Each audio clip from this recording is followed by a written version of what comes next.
bien sûr, si vous intervenez quand vous voulez. Le thème de ce jour, c'est la créativité et la fragilité et créativité, plus exactement. Et est-ce que spontanément, déjà, ça vous évoque quelque chose? C'est un peu à brûle pour point, là. Eh bien, je suis fragile et je ne peux pas répondre. Vous avez choisi une citation. Est-ce que vous voulez bien nous la lire? La création ne serait-elle pas toujours engendrée par le nécessaire recommencement? Se savoir mourir et se renaître. De Lévinas. Fichtre. Eh ben, Est-ce que créer, c'est savoir renaître? C'est un oui, petit peu oui, ça, bien je pense, sûr, que bien veut sûr. dire la citation. Déjà, il faut se renouveler. Il y a l'idée quand même, par le nécessaire recommencement, c'est-à-dire qu'il faut déjà que l'on se renouvelle. Hein. Et alors, pour se renouveler, il faut savoir mourir, pas évident. Pour se renouveler, il faut avoir des idées, parce que c'est une création. Et où est-ce qu'on peut les puiser, ces idées? Si on est doué dans sa propre cerveau, sinon, je ne sais pas, chercher dans les livres. Est-ce que vous pensez justement que ce que l'on vit, de force ou de fragilité, peuvent être des sources d'inspiration? On peut toujours espérer que ce soit une source d'inspiration. Maintenant, l'inspiration, tout le monde ne l'a pas. Donc, c'est une source d'inspiration pour certains. Ben, c'est-à-dire qu'on peut se renouveler. Il y a une inquiétude. Il y a une inquiétude, et puis ça entraîne, cette inquiétude entraîne une création. Je vois à peu près, mais pour le formuler bien, Alors, je vous propose qu'on prenne une deuxième citation. notre fragilité est ce qui nous rend uniques. Ça veut tout dire et rien dire. Tout dire et rien dire, parce que fragilité, c'est vague. C'est qu'on est sensible. La sensibilité va avec fragilité. Oui, oui, souvent. Fragilité, il faut faire attention à ne pas briser cette fragilité. C'est-à-dire que on porte en soi une certaine fragilité et on a là, peut-être c'est une illusion qu'on est unique à l'avoir. Ça, c'est des choses qu'on peut ressentir. C'est-à-dire que tout le monde a ressenti à un moment, ah vraiment, je suis le seul à avoir connu ça, alors qu'il y en a des milliers et des milliers. Hein. Oui, c'est ça. C'est notre fragilité qui nous rend uniques. C'est vrai. Enfin, c'est plutôt une illusion qu'une réalité, quoi, ça, je crois. Est-ce que c'est une bonne chose d'être fragile? C'est exactement ce que j'allais demander. Alors, répondez. Alors, pour vous, Je crois qu'une certaine fragilité, il ne faut pas exagérer, parce que sinon, alors, on sera malade. Et on casse tout, quoi. Il faut réfléchir avant de se dire fragile. Il faut réfléchir à lutter contre cette fragilité. C'est la seule chose à faire.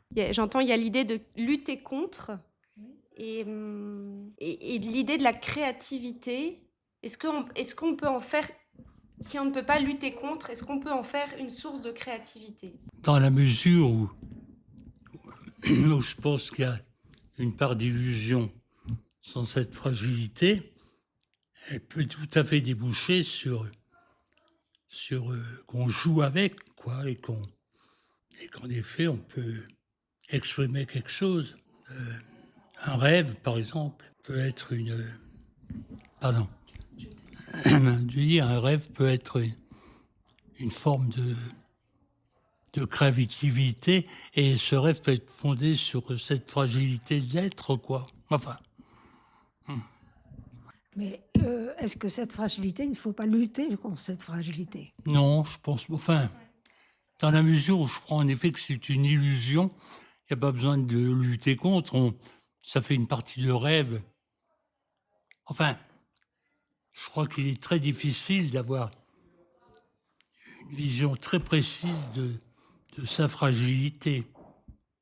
Ça me paraît très difficile. Donc, je ne sais pas si je pourrais formuler en quoi je suis fragile. J'en sais rien, quoi. Entre fragilité et sensibilité, quelle est la différence? comment vous la ressentez-vous? J'y ai jamais pensé au sujet, alors je ne sais pas, il faudrait que je réfléchisse. Fragilité et sensibilité. On est d'autant plus fragile qu'on est sensible, ça c'est sûr. Il y a des gens qui sont insensibles à tout. Ils sont très forts. Mais ils sont très forts, mais ils manquent d'humanité en quelque sorte. Lisez la haute voix. La fragilité du cristal n'est pas une faiblesse, c'est une qualité. Donc, ça fait allusion, je pense, à la fragilité de notre être. Il faut être fragile pour être sensible. Si on n'est pas sensible, on n'est pas si fragile. On lutte. Oui, et parce que- Ça, je ne savais pas que c'était une qualité pour le cristal d'être Fragile. fragile. Ah, c'est vrai il y a une légèreté qui fait que c'est vrai que quand ça casse, ça s'éparpille comme ça. Et c'est quand même aussi une faiblesse, malgré tout, je crois.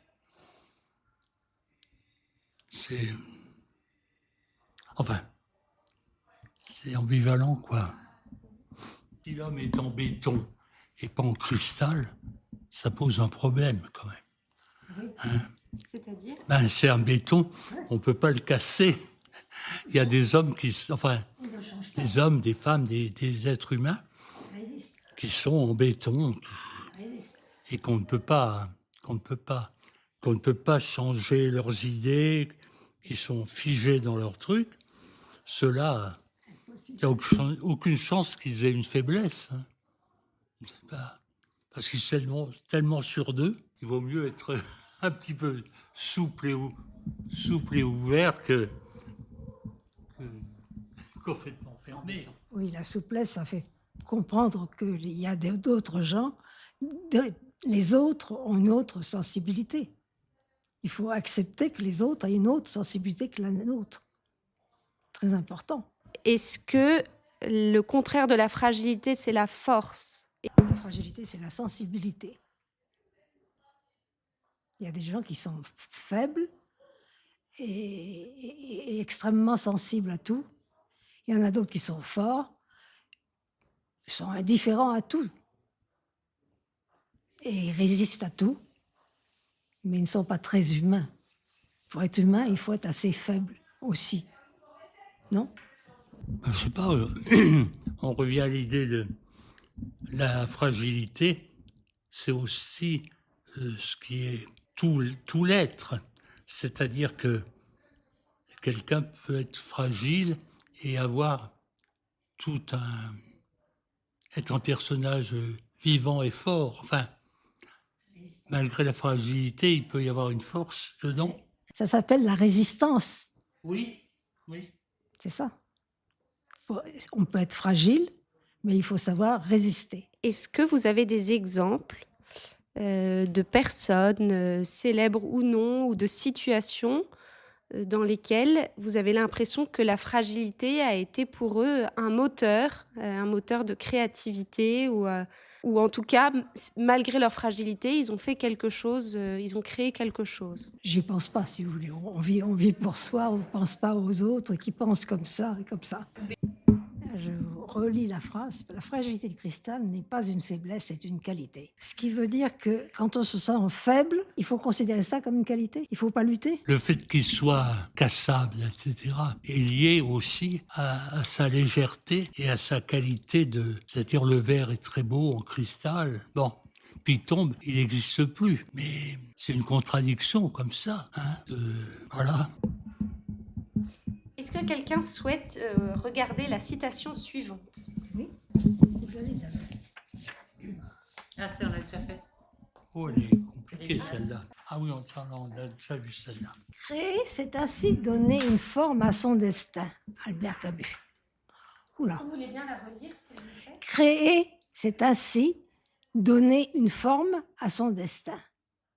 Albert Camus. Ça dépend de ce qu'on appelle créer d'abord, parce que créer, c'est pas facile. Tout le monde ne crée pas, on se laisse vivre. D'ailleurs, ce que je pense de Camus, c'est que c'est un penseur un peu limité, quoi. Et alors, créer, c'est ainsi donner une forme à son destin. C'est je trouve ça ridicule. Belle phrase. Oui, phrase qui n'a aucun sens. Enfin, qui n'apporte rien, à mon avis. Mais il est comme ça, Camus, c'est sans arrêt. Ah oui. Boum, boum. Il assène des vérités. J'aime pas du tout Camus, alors. Voilà, c'est ça. J'ai donné une forme à son destin. Comme si l'homme avait une destinée, un destin. Oui, Je trouve ça un peu... on le forge, son destin, au fond. Comment? Le destin, on le forge soi-même. Oui. On est le créateur de son destin. On participe à la formation de son destin. Vous avez raison. Oui. Aussi. Ouais. Ben, j'ai rien de plus à dire sur cette... Est-ce que tu veux nous parler un peu de Niki de Saint-Phal? Pour moi, c'est.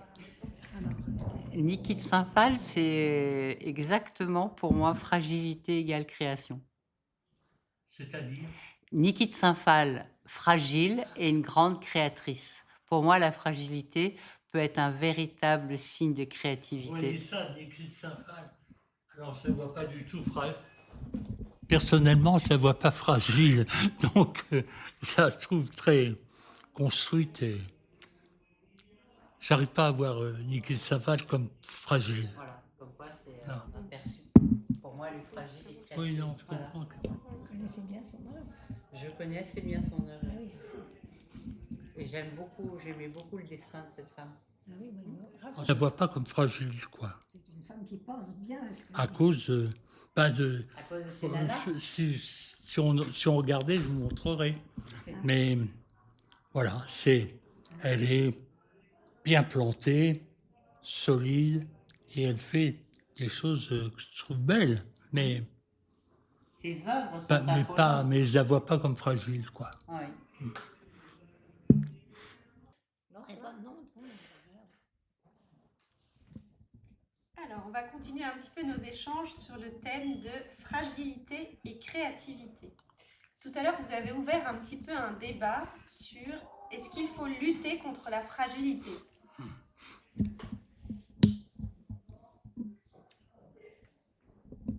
Je vous pose la question.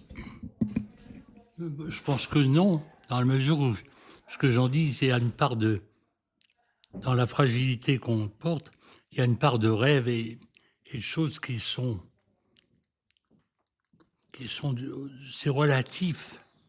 Et donc, il n'y a pas à lutter contre. Ça fait partie de soi, de ce part de rêve aussi. On peut... Je suis fragile, donc... voilà.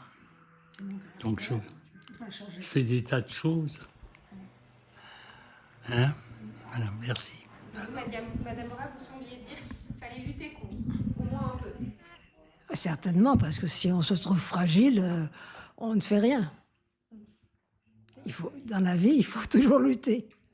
La fragilité empêche de faire des choses? Certainement pas, mais il faut en tenir compte quand même. Ouais. On ne peut pas lutter contre une certaine fragilité. Il faut garder d'ailleurs une certaine fragilité. Parce que si on n'est pas fragile du tout, ça veut dire qu'on est dur. Être dur, ça veut dire que on a tous les droits, etc. Il ne faut pas s'installer.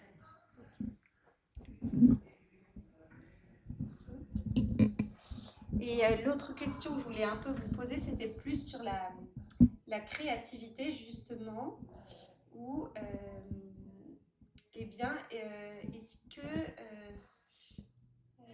qu'est-ce qui peut inspirer une créativité, voilà, une création? Je vais tourner comme ça plutôt.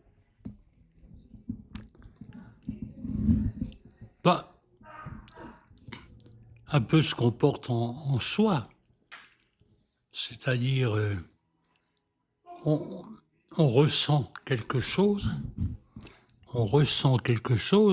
d'une façon forte, et ça donne envie de l'exprimer. Je pense que pour les gens, pour un poète par exemple, il porte en lui quelque chose, et puis ça prend une forme sur le papier, sur l'écriture, comme ça.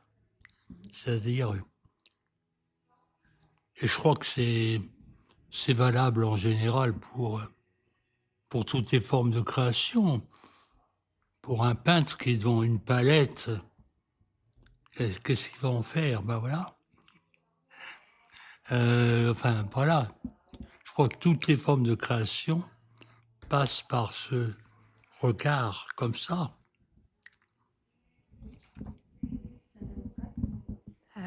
J'ai pas très bien suivi. Oui, qu'est-ce qui peut inspirer une création? D'abord, tout le monde n'est pas créatif. Il y a des gens qui sont absolument neutres, qui acceptent la vie comme elle est, et ça leur suffit amplement. Puis il y en a d'autres qui ont l'esprit créatif et qui s'efforcent de créer une œuvre. Ça, c'est formidable, créer une œuvre. Mais enfin, il faut en être capable. Tout le monde n'a pas cette prétention. Et il faut rester à son niveau aussi. Ne pas se considérer comme un poète ou un, je sais pas, un génie, sans en avoir la preuve.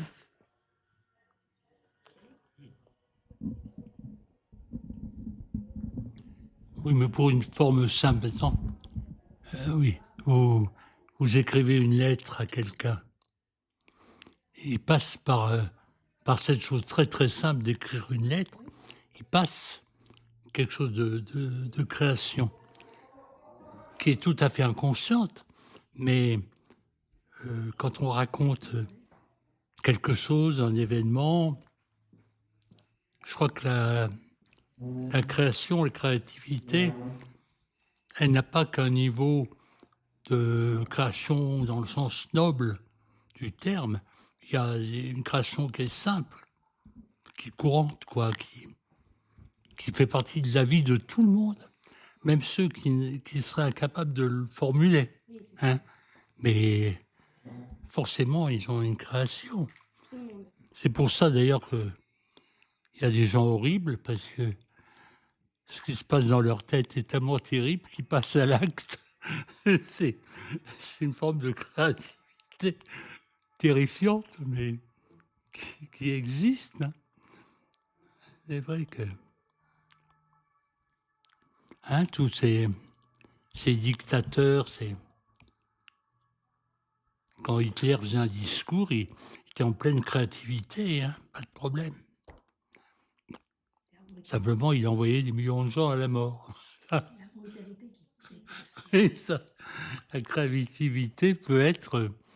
Alors, dans ces cas-là, il faut en effet la combattre, cette créativité-là. Voilà. Il y a des créativités pacifiques et des créativités criminelles. Ils sont difficiles à définir. Je ne saurais pas les définir. Je ne saurais pas les définir. Qu'est-ce que vous ne sauriez pas définir? Les créativités criminelles dont parle monsieur. Ah oui, Hitler. Oui, c'est pacifique. Voilà. C'est ça la différence. Je crois qu'on a tous traversé à des degrés divers des choses de ce genre. Et c'est vrai que, voilà,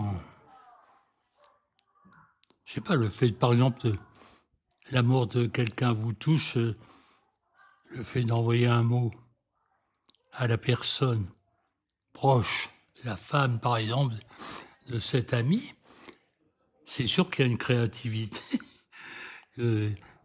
dans ce moment tout simple de faire une lettre, quoi. Et on peut la déchirer puis en faire une autre, quoi. Il faut être créatif dans ces cas-là. Mais on n'appelle pas ça comme ça, hein. Mais quand on y réfléchit, c'est ça. Il y a créativité dans des moments tragiques de la vie. C'est vrai. C'est vrai. C'est vrai. Alors, vous parlez de la créativité, mais tout le monde n'est pas créatif. Il y a des gens qui sont très passifs dans leur vie, qui acceptent tout ou qui savent lutter. Il y a des gens qui sont des battants, et il y a des gens qui sont nuls, qui se laissent dominer par les événements. Et il faut savoir dans la vie lutter. Si on ne lutte pas, On n'a rien.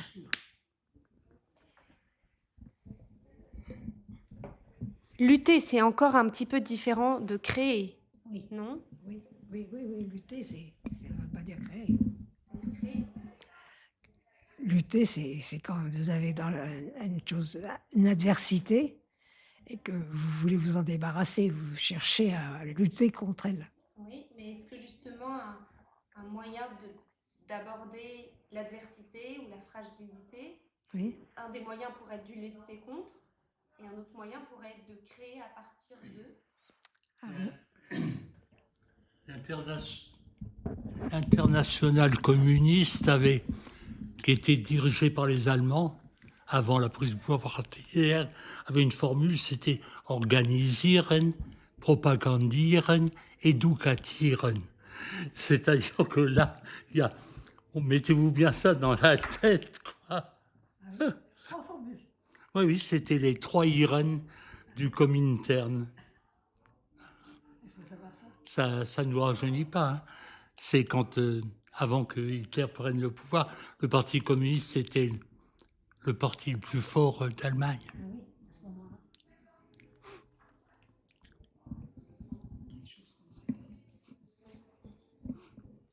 Est-ce que pour lutter dans l'adversité, il ne faut pas faire preuve de création? Pas forcément.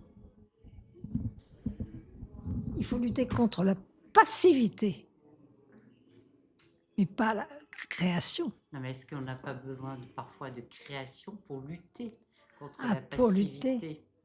Oui, pour lutter, il faut une certaine force de caractère. Si on se laisse dépasser par les événements, parce que c'est facile, mais on ne lutte pas, c'est un désastre. C'est-à-dire ce que dit la chanson internationale, hein, c'est la lutte finale. Voilà.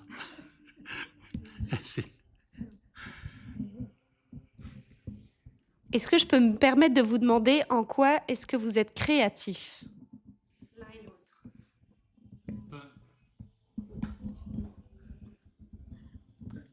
Je ne me sens pas spécialement créatrice, créative. En quoi pourrais-je être créative? Vous faites de l'art-thérapie ici. Hein? Vous faites de l'art-thérapie ici. De l'art-thérapie. Oui, c'est pas une création. À partir de la matière, vous créez. Qu'est-ce que je crée? Des dessins, Des œuvres. des œuvres. Si on dessine, oui. Si on dessine bien, oui. Mais il ne faut pas faire n'importe quoi et dire que c'est une création. C'est trop facile. Donc vous ne pensez pas très créative? Pas spécialement, non, parce que c'est quand même création, c'est pas rien. Il faut avoir une certaine idée de soi-même. Il faut savoir aussi être modeste. Vous êtes trop modeste. Non. Mon métier m'a amené à être sans arrêt créatif. C'est-à-dire que j'étais réalisateur de films ou de fiction, enfin ou bien de télévision. Et dans ces cas-là, quand on est confronté à ça, on est amené à être créatif. Parce qu'autrement, pour que ça existe, il faut être créatif. Alors on est bon ou mauvais, ça c'est une autre affaire, mais il faut être créatif. Donc je l'ai été, je pense, dans toute ma vie, je l'ai été. C'était votre métier. Et aujourd'hui? Aujourd'hui, je suis créatif quand je vous parle. Non, ce que je veux dire, c'est évident, mais on a quand même j'ai un regard sur les choses quand je lis quelque chose, c'est-à-dire, ou bien quand j'écris un truc comme ça, il reste des bribes de cette créativité. Hein? Voilà. Parce que la créativité, c'est quelque chose de spontané. Comment? La créativité nécessite la spontanéité. Oui, enfin, plus ou moins. Oui. Ouais. Rien de plus à dire, non, non.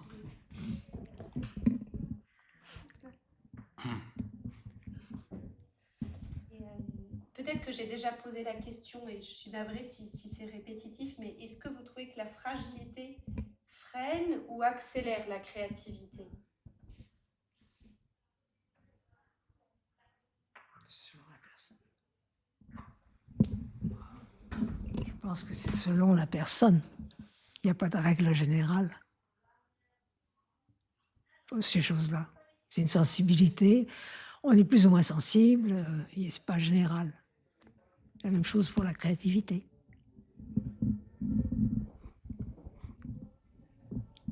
Elle fait partie de la créativité. Elle en fait partie. Donc, ça peut être selon le jour, selon la situation. Ça peut être positif, aller dans un sens, ou négatif. C'est sans arrêt variable. À partir du moment où on accepte ce regard de la fragilité, hein, elle est ambivalente, quoi. C'est merveilleux, on ne peut pas souhaiter mieux pour quelqu'un, pour un être humain, c'est évident. Il y a beaucoup de gens qui ont dominé leur handicap en faisant une création dans un autre domaine. Si vous donnez ces exemples, je pense que c'est un truc formidable, ça. Il faut en avoir le courage aussi Oui. de lutter. Non, c'est vrai qu'il y a des gens qui ont une force en eux, qui dominent leur handicap, et par la créativité, c'est vrai. C'est vrai. Ça, c'est formidable, mais ça existe. Hein. Est-ce qu'il y a des créateurs ou des créations qui vous touchent particulièrement? La création cinématographique, je ne parle pas de ce que j'ai pu faire moi, qui est modeste, mais m'a toujours totalement passionné. C'est-à-dire la règle du jeu de Jean Renoir, que j'ai vu des dizaines de fois tellement ça me plaisait, j'étais au centre d'une créativité très très forte. Très forte. Ça, c'est vrai. Et ça, je pense que... Alors, en fonction de ce qui vous intéresse, vous, moi, le cinéma m'a toujours beaucoup, beaucoup passionné. Hein. Je passais ma vie à la cinémathèque. Et c'est évident que, là, on comprend. Et c'est vrai qu'on participe, à la limite, on se dit, qu'est-ce que j'aurais fait, moi quand on est devant un chef-d'œuvre. Voilà. Bon, j'ai rien de plus à dire là-dessus. Quand une œuvre est tellement belle, on ne peut pas faire autre chose que de l'admirer, si on a un peu de sensibilité. Mais non, il y a des gens sensibles, et il y a des gens qui ne sont pas sensibles à la beauté, qui ne sont pas sensibles à beaucoup de choses, et qui s'en moquent. Alors, il faut avoir une certaine sensibilité à la beauté, au monde. Tout à l'heure, vous avez associé la sensibilité à la fragilité. Est-ce que vous pensez que du coup, il faut être fragile pour apprécier ces Non. œuvres-là? Il faut une certaine fragilité quand même pour ne pas avoir à heurter les autres. Parce que si on heurte les gens, on ne les comprend pas. Oui, est-ce que la fragilité aide à comprendre? Oui, je pense. Si on est fragile soi-même, on a été fragile et on comprend mieux la fragilité des autres. Si on n'a jamais été fragile, on est indifférent. Est-ce que vous pouvez repréciser vraiment votre question? Oui. Oui, puis je pense que ça peut donner envie de faire quelque chose soi-même.